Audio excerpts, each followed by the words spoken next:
Hey, what's up everybody? My name is Greg. Welcome to the channel. Today I'm going to be talking about the moon today. If anybody's interested in a Thunder astrology reading, go to greg.thunderwizard.com. And so let's do this.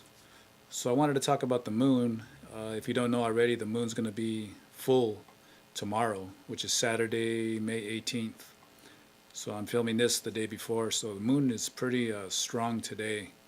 I could already feel it today. It's the day before the full moon, so that energy is still ascending, still gathering in energy. Even though it's daytime right now, still I could feel that. I could feel that energy. You know, feel it. It's high. It's high. I'm getting high. So yeah, I wanted to talk about the moon, and it's going into this Anuradha Nakshatra. This is a bridge, kind of a nakshatra. It's the bridge between the dark and the light, between the young and the old. It's always looking to attain harmony between things. So in terms of this moon is going into the sign of Scorpio, which is really intense, which is really about the unconscious. This is going into the darkness of ourselves. So this nakshatra too, we can look at it as it's helping us to unite the light and darkness within ourselves to attain this harmony. Scorpio is already an energy that wants to go deep into the unconscious and find things, find out the truth about themselves, find the truth about the world, about the government, about everything, about other people, about themselves. So that energy is really pushing us to do that, or wants to help us to do that. We can see it that way, that moon energy. And it's going to be in the fourth house too. Fourth house is all about the home. You know, it's about your heart, the comforts of yourself, things that make you feel comfort, the nurturing nature. So the moon is very comfortable in this fourth house, although it's going to be in the early stages of energy.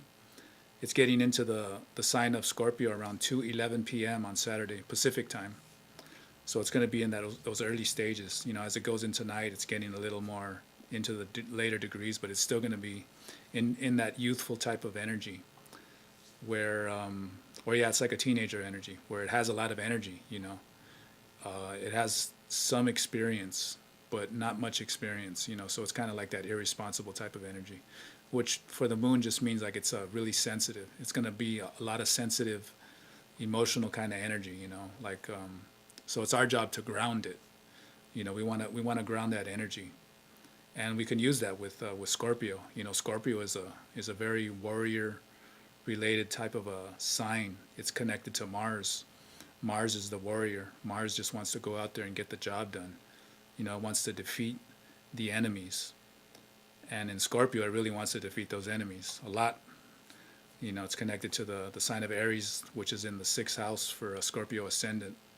And that's another sign that's ruled by Mars. So it's all about crushing those enemies, you know, looking into the darkness, getting it exposed to the self and really understanding the self, and, you know, not putting up with opposition. So we want to use this energy for ourselves while we're going into this full moon.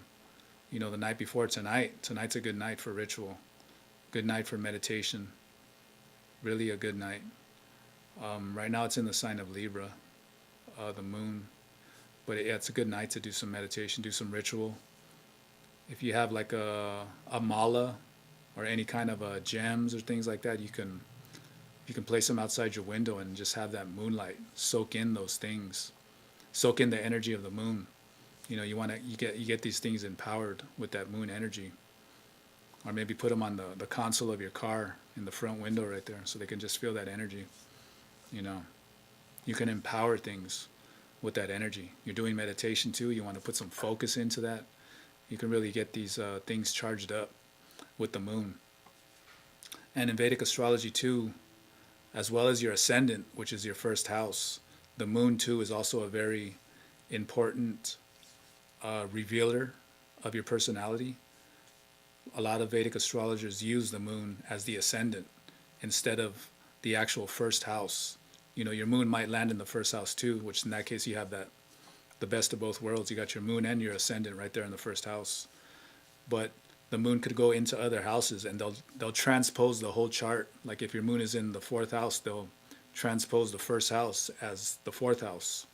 So now they're looking at that fourth house as the ascendant. Or some of them make a chart with the moon house on the top of the chart, the diamond chart. So yeah, you can get a more deeper perspective about who you are through that moon ascendant. Now you're looking at your moon, if it's in if it's in the fifth house, now it's in the first house. So now everything gets transposed, 5 houses to different sections of your chart. And now you can look at your relationship with your spouse, your 7th house from your moon. What's going on from that perspective, from the reflective, emotional feelings that you have. Because, moon is connected to your emotions, your reaction to the world. You can look at that relationship. You can see how, from your moon's perspective, how is your relationship with the spouse. 7th house is also your business relationships with people. It's represents litigation too, but it really represents partnership in all areas. Friends too, family. You can check out now. You can look at your 6th house, their house of enemies. What's going on there. 6th house is also a house of service too. How can you be of service to people? How can you help people? What planet is there? What sign is there? Now the 3rd house becomes different too. This is the house of courage, of willpower, of your communication. 3rd house from your moon. So these different ways of looking at yourself, they get more deeper into your consciousness, where that whole chart is really, it's really deep. It's I don't know how to explain it, but you could get these different perspectives in the chart. And then now also you can start looking at your Arudha, your reflection, the way other people see you in the world. You can start looking at it from your moon sign. You could calculate it from your moon instead of from your ascendant. So there's like another deeper perspective, how you can see yourself. What is your reflection from your moon? And usually, like with mine, there's a relationship to your reflection from your ascendant and your reflection to the moon. They kind of fall into the same area. They have that kind of same intentions going on, that same personality that other people see you as, or it might just be a little more deeper. It's connected to that sensitivity of the moon, of the emotions, of your mind. So different ways to get deeper. And so Jupiter too is going to be retrograde with the moon when the full moon happens this Saturday. Jupiter is going to be retrograde in late degrees. So that is the older spiritual person. Jupiter is really older now. He's really cautious. He's really being careful. He is the spiritual guide that's right there by your side while you're going into that deep meditation, while you're doing some kind of spiritual practice, and he's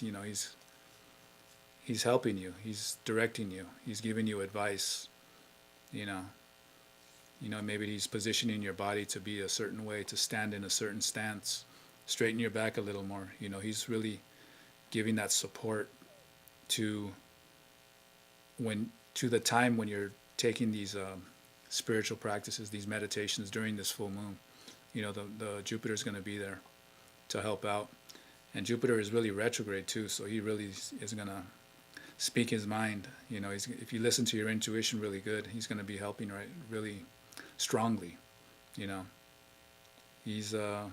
want to tolerate with any disharmony. He wants to really help you, and he's going to make sure he helps you.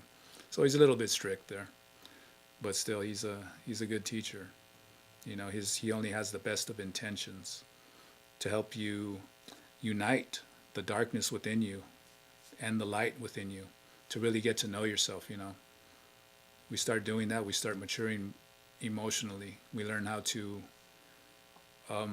that's the Kundalini energy, it starts flowing nicely through the body. That emotional maturity is what Kundalini rising is all about. You can't just light up one energy center and expect your whole spine to start waking up and those electrical charges are flowing all through you nicely. It's emotional maturity. It takes time. It's hard. It's hard for me, that's for sure.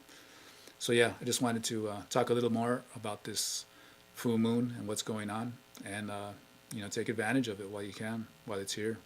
Use that energy to help you transform, to help you connect with yourself on a deeper level.